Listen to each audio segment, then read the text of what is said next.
কড়াইয়ে অল্প রিফাইন তেলের সঙ্গে 2 চামচা ঘি মাখিয়ে নিলাম, দিয়ে গরম করে নিচ্ছি।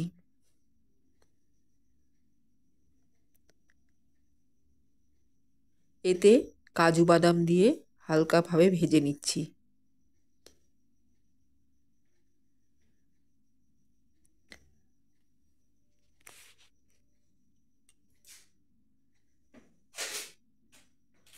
গ্রেট করা গাজর দিয়ে দিলাম।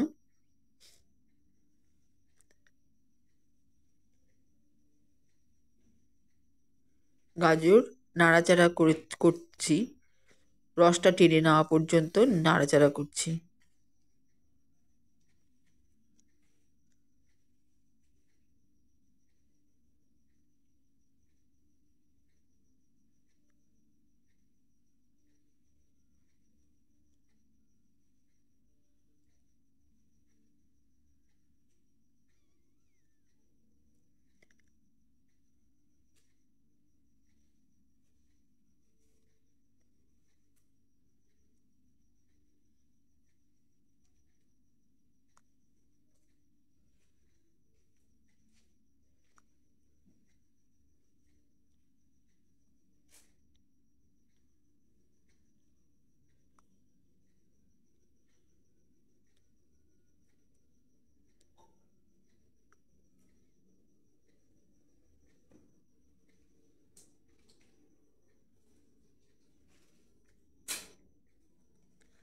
কিছুটা রস টেনে যাওয়ার পরে আমি 1 চিমটে লবণ দিলাম। লবণ দিয়ে নাড়াচাড়া করে নিচ্ছি।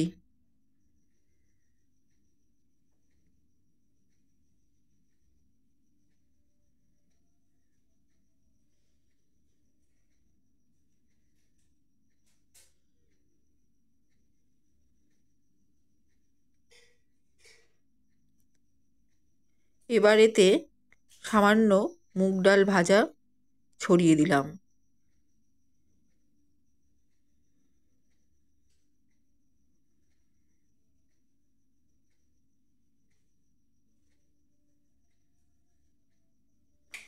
একটু পাটালি গুড় দিলাম।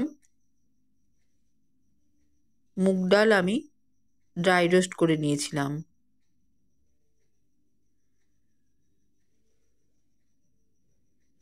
এবার দিচ্ছি সুজি।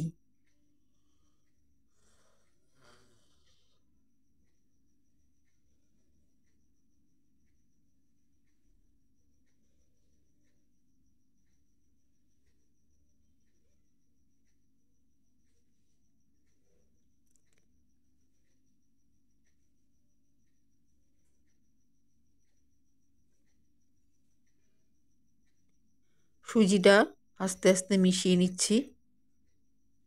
এবার বাইন্ডিংয়ের জন্য দিয়ে দিচ্ছি ময়দা।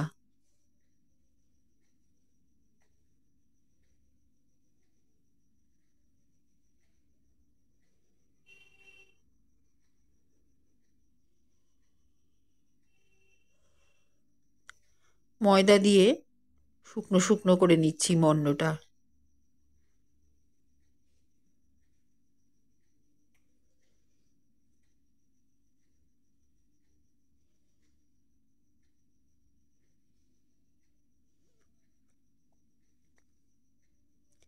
এবার আমি এতে কিছুটা মাখা সন্দেশ দিয়ে দিলাম। এর বদলে খোয়া ক্ষীরও দেওয়া যেতে পারে।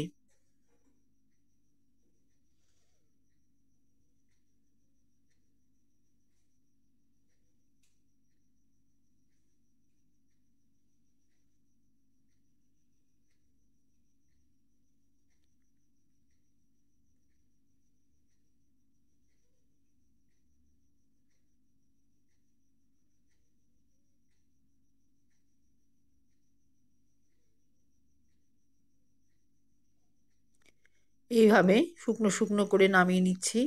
আমি আর একটু সুজি দিয়ে দিলাম এর মধ্যে। এখানে আমি কাঁচা সুজি ব্যবহার করেছি।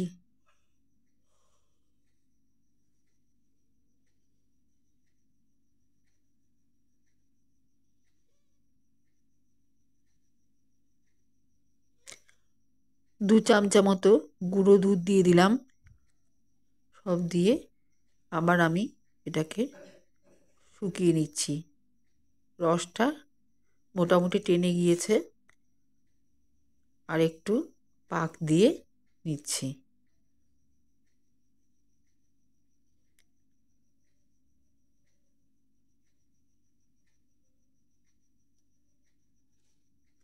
এবারে দিচ্ছি সামান্য চিনি।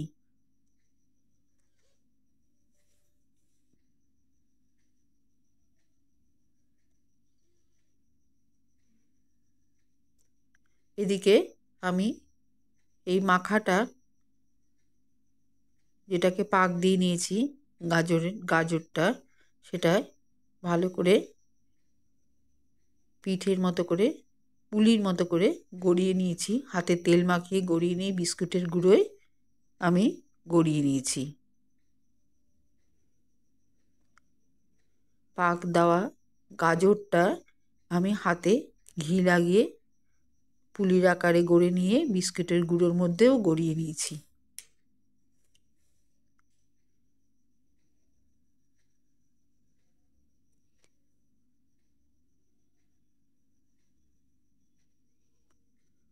এবার আমি রিফাইন তেলে এগুলো ভেজে তুলে নিচ্ছি। তেল খুব একটা গরম করিনি, গরম করলে সহজেই এটি লাল হয়ে পুড়ে যাবে। ওই জন্য অল্প গরম থাকতে এগুলো আমি বসিয়ে দিচ্ছি, পুলিগুলো দিয়ে ঢাকা দিচ্ছি। তেল গরম হওয়ার সঙ্গে সঙ্গে এগুলোও কুক হতে শুরু করবে।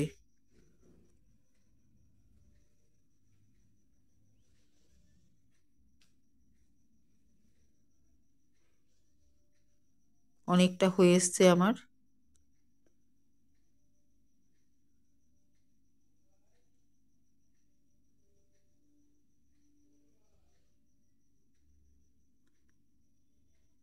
এইভাবে ঝাঁকিয়ে ঝাঁকিয়ে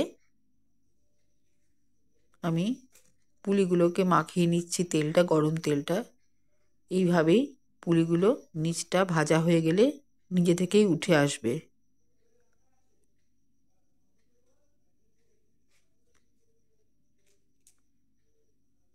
সবগুলো পুলিতে গরম তেলে ভাজা হয়ে গিয়েছে। এইভাবেই আমি গাজরের ভাজা পুলি বানিয়ে নিলাম।